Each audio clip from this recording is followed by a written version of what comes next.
Assalamualaikum warahmatullahi wabarakatuh. Hai korang, GERD dan gastrik, apa solusinya? Jom membawang.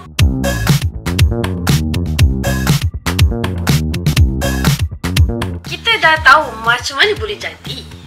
Sekarang, mari kita cari solusinya. Saya tambah sikit dari minggu lepas.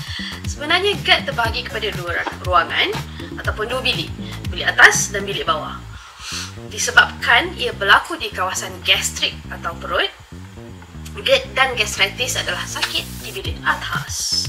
Okey, fungsi gastrik atau perut adalah tempat penisah yang sangat efektif. Bahan makanan dihancurkan kepada bentuk paling asas, dan di sini juga proses penguraian bahan makanan protein bermula. Ingat kata kunci, penguraian protein. Bahan kimia yang digunakan adalah asid hidroklorik. Ini adalah mekanisme apa? Kimia, ulang kaji kan? Masalah akan boleh timbul apabila pengeluaran asid terlalu banyak ataupun terlalu sedikit. Hyper ataupun hypo. Terma yang digunakan adalah hyperchlorhydria ataupun hypochlorhydria. Pada mulanya, kita fikirkan bahawa masalah iritasi pada permukaan perut adalah disebabkan oleh penghasilan asid hidroklorik yang tinggi. Maka wujudlah ulcer ataupun luka pada lapisan perut. Tapi akhir-akhir ini mula ada pertikaian di mana masalah terjadi banyak kerana kurang asid hidroklorik. Selalunya kita akan terdengar ataupun membaca tentang trigger-trigger pada GERD dan gastrik. Pastinya wajib dielakkan jika mengikut rekomendasi dari coach ataupun penasihat. Apa trigger-trigger tu? Selalunya itu berkenaan dengan makanan. Makanan contohnya makanan pedas, makanan berempah, makanan berasid ataupun masam. Lebih spesifik adalah makanan yang tinggi histamin, seperti tomato, makanan tinggi lemak.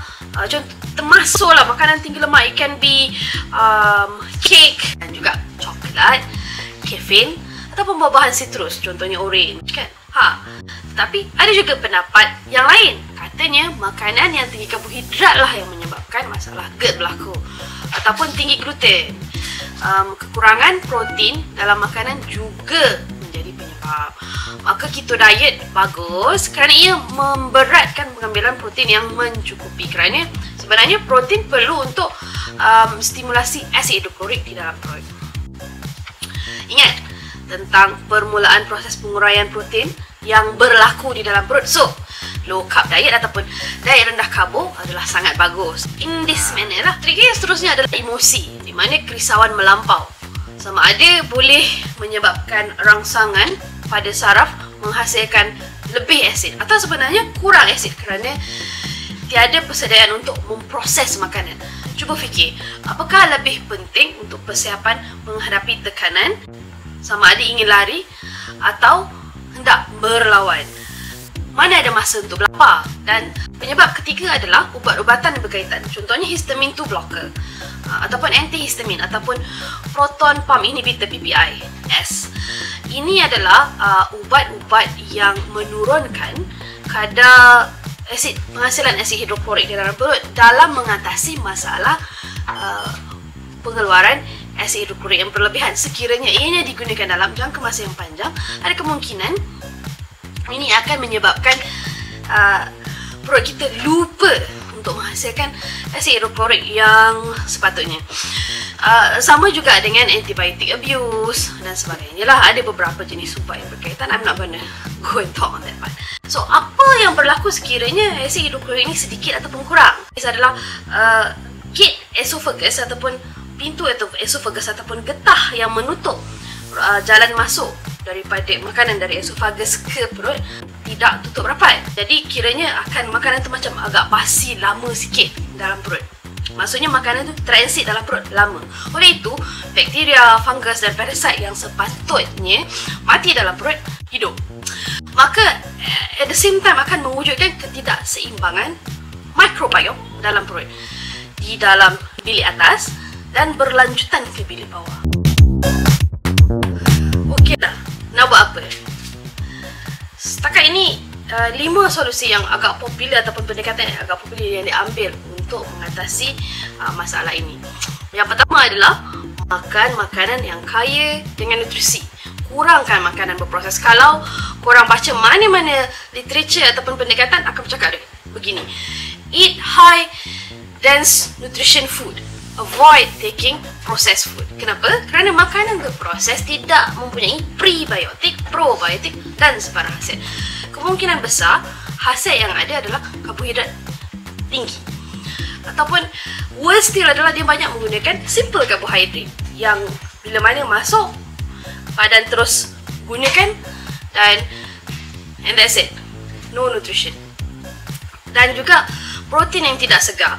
Dan ini kita boleh pergi kebalik kepada tinggi histamin.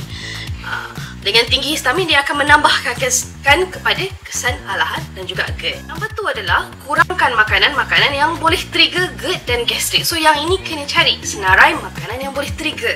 Ada banyak rujukan ataupun banyak sumber yang boleh dicari.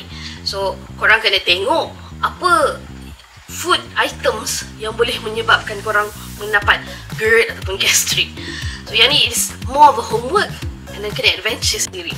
Nombor 3 adalah tingkatkan kualiti kehidupan. Exercise, makan awal ataupun makan malam awal. Jangan tidur terus lepas makan. Maintain berat badan yang dalam lingkungan yang sihat. If you feel okay with it, then so be it. Kunyah makanan dengan baik. Maksudnya makan dengan penuh nikmat. Jangan gagak-gagak terus kan. Number 4 is belajar menangani stres.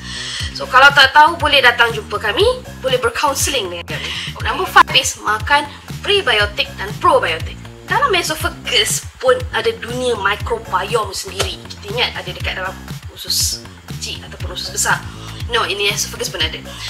Secara primer terdapat paling banyak bakteria gram positif di permukaan esophagus.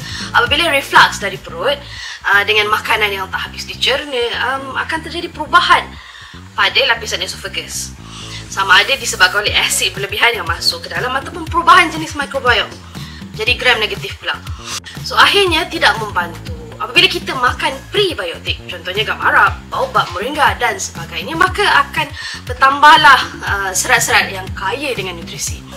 Jadi sel-sel perut dapat stimulasi yang sesuai untuk keluarkan asid secukupnya. Bukan sahaja prebiotik ini kaya dengan serat, ia juga ada elemen tak banyak sikit yang akan merangsang sel perut menghasilkan asid yang cukup. Jenis-jenis prebiotik. Mari saya tunjukkan. Ini adalah gamarap. Ada banyak jenis dalam pasaran. Carilah yang tidak mengandungi gula, tidak mengandungi pemberat ataupun filler. Ini adalah maklumat yang saya dapat dari supplier gamarap saya. Rupanya ada pengeluar yang meletakkan filler ke dalam gamarap. Cara nak tahu, gamarap tidak mudah larut dalam air. So the rest, you figure it out lah. Ini adalah baobab, sejenis buah di Afrika. Ia sangat unik dan sangat berkhasiat, and dia punya nutrition dia ada orang kata 1001 nutrition. It has got some amino acid, ada a lot of fiber in it, vitamin C at the same time. Ini adalah produk kami, Aminomix. Ini adalah gabungan kedua-duanya, baobab, gamarap dan juga sedikit kolesterol. Saya masukkan iklan sikit. Kami sekarang sedang ada promo twin pack. Dah nak habis Februari ni, sila dapatkan segera. Harga ni baik. Kalau prebiotik dari makanan tempatan yang sudah dikomersialkan, contoh paling bagus adalah moringa ataupun daun kelor. Ada banyak prebiotik sebenarnya di sekeliling kita. Prebiotik adalah makanan yang berbentuk serat dan boleh menjadi baja kepada mikrobiom yang ada dalam perut gut kita. Yang ini agak kompleks untuk dijelaskan sekarang. InsyaAllah masa ke depan saya akan cuba kupaskan. Okeylah, saya berhenti dahulu di sini. Minggu hadapan saya akan membawa dengan personality istimewa, mana tahu Dr. Su, berkenaan GERD dan gastrik. Sekiranya ada soalan atau apa yang ingin ditanyakan, bolehlah diajukan pada komen dan saya akan utarakan dalam sesi.